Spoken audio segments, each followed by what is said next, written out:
The Honest Dog and the Stranger. Benny was a brown, floppy-eared dog who lived in a quiet neighborhood with white fences, tidy lawns, and the kind of calm evenings where porch lights glowed like warm fireflies. Benny belonged to a man named Mr. Harper, a soft-spoken older gentleman who always smelled a little like fresh bread because he baked every morning.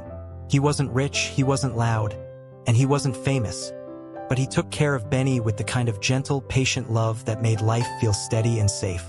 Benny slept beside his chair every night, followed him around the house during the day, and waited by the window each time Mr. Harper stepped outside. Loyalty came naturally to him. It was just who he was. Every morning, Mr. Harper and Benny walked the same path to the park. They passed the coffee shop where the barista waved at Benny and sometimes slipped him a small piece of biscuit. They passed the bench where a retired couple sat holding hands and always greeted him with smiles. Benny would wag his tail at every single one of them. But he never wandered too far from Mr. Harper. He liked staying close to the person he trusted most. One Tuesday morning, something felt a little off. Benny sensed it before anything even happened. Maybe it was the air. Maybe it was the way the birds were unusually quiet. Maybe it was the man leaning against the bus stop who kept watching everything with sharp eyes. Benny noticed him, and though he didn't bark, he felt something prickly in his chest. Dogs feel things people miss, and Benny was no exception. Later that afternoon, when Mr. Harper took a nap on the couch, Benny laid at his feet like he always did, but a sound outside made his ears twitch. It was slow footsteps, too slow to be casual, too quiet to be natural. Benny got up, walked to the window, and saw the same man from the bus stop walking toward their gate. His heart thumped with a deeper, protective beat. Dogs don't read intentions with words. They read them through instincts, and Benny's instincts were loud and clear. The man stood at the door and knocked. Not a friendly knock, a calculated one. Benny growled softly, a sound he rarely made. Mr. Harper woke up, rubbed his eyes, and went to answer the door. Benny walked beside him, stiff but steady. When Mr. Harper opened the door, the man smiled too quickly, the kind of smile that didn't reach the eyes. He said he was new in town and needed help, maybe a little money, maybe a place to rest for a few minutes. Mr. Harper was kind-hearted, too kind-hearted sometimes. He invited the man inside, not because he trusted him, but because he always believed that everyone deserved a chance. Benny, however, did not share that belief. The moment the man stepped inside, his scent changed, anxious, eager, almost nervous. Benny watched him closely, standing between the stranger and Mr. Harper without even realizing he was doing it. Loyalty wasn't something Benny tried to show. It just lived in him. The stranger looked around the house a little too long, his eyes drifting to the shelf where Mr. Harper kept an old wooden box filled with small savings. Benny's body stiffened again. He didn't bark or lunge. He simply stared, unmoving, muscles tight. The stranger shifted uncomfortably, as if realizing the dog saw through him in ways people couldn't. He tried kneeling, reaching out for Benny as if to seem friendly. Benny didn't move. He didn't wag his tail. He didn't soften. His message was simple and clear. "I'm watching you." The man withdrew his hand slowly. "Friendly dog," he said, though his voice cracked slightly. "He's usually very friendly," Mr. Harper said, "but he seems a little uneasy today." The stranger laughed a little too loudly. Dogs just sense new faces, but Benny knew better. For a few minutes, the man spoke to Mr. Harper, asking questions that didn't feel like casual conversation.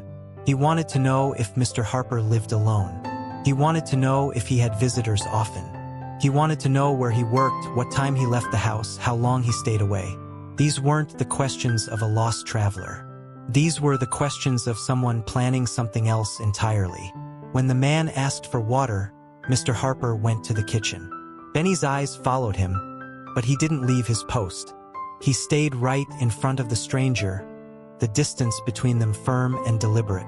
The stranger smirked as if trying to intimidate the dog, but Benny didn't back down. He didn't blink. He didn't waver. And that was when the man made his mistake. He reached toward the wooden box. It wasn't fast. It wasn't bold. It was a slow, sneaky attempt to test if he could get away with it. But Benny didn't wait to see what happened next. He growled, low and deep, the kind of growl that comes from the stomach, not the throat. It was a warning, a promise, and a shield all in one sound. The man froze. Benny stepped forward, just one step, but enough to let him know there would be consequences if he continued. The man's face changed, his fake smile dropping. He withdrew his hand quickly, just as Mr. Harper returned with a glass of water. "Everything all right?" Mr. Harper asked. "Yeah," the man said, clearing his throat. "I was just, admiring the box." Benny didn't take his eyes off him. After a few minutes, the man said he needed to leave. He thanked Mr. Harper and hurried out, barely looking back. Benny watched him walk down the street until he disappeared. And even then, Benny stayed planted near the door just in case. That night, as the moon lit the living room, Mr. Harper sat in his chair and looked at Benny with softened eyes. "You knew," he said quietly. "Didn't you? You knew he wasn't here for anything good." Benny rested his head on Mr. Harper's knee. He didn't need to understand the words. He understood the warmth in Mr. Harper's voice, and that was enough. The next morning, something unusual happened. Police cars were parked near the end of the street. Officers were talking to neighbors, showing them a picture of the same stranger who had come into their home. Turns out, the man had been going door to door in different neighborhoods, pretending to need help while planning small burglaries.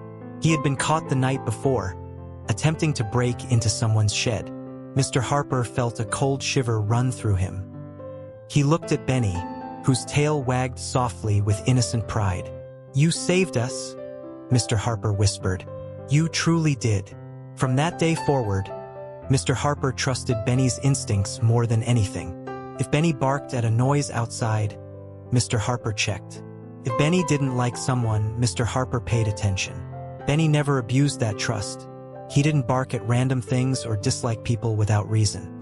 He had a good heart, a good sense, and a loyalty that ran deeper than anything else. But Benny's loyalty wasn't loud or dramatic. He didn't guard the house like a soldier. He didn't growl at every stranger. He simply stayed close, watched quietly, and loved consistently. And sometimes that kind of loyalty is the strongest kind of all. Years passed and Benny grew older. His fur lost some of its shine, and his steps slowed. But his eyes remained warm, and his loyalty never faded. Mr. Harper grew older too, and many nights the two of them sat together on the porch, watching the sun go down. Benny would rest his head on Mr. Harper's foot, and Mr. Harper would gently stroke Benny's back. They didn't need words. Their bond was made of something deeper.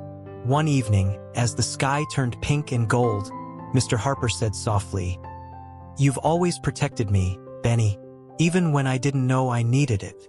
Benny didn't respond with a bark or a wag. He simply looked up with the same steady, loyal eyes he had since the day he arrived. And in that look was a lifetime of devotion. People often think loyalty has to be grand, loud, or noticeable. But loyalty is really just love that stays. Love that stands its ground. Love that doesn't walk away, even when no one is watching. And Benny lived that truth every day of his life. Moral of the story: loyalty is important. Protects, it strengthens, and it creates bonds that last longer than anything else.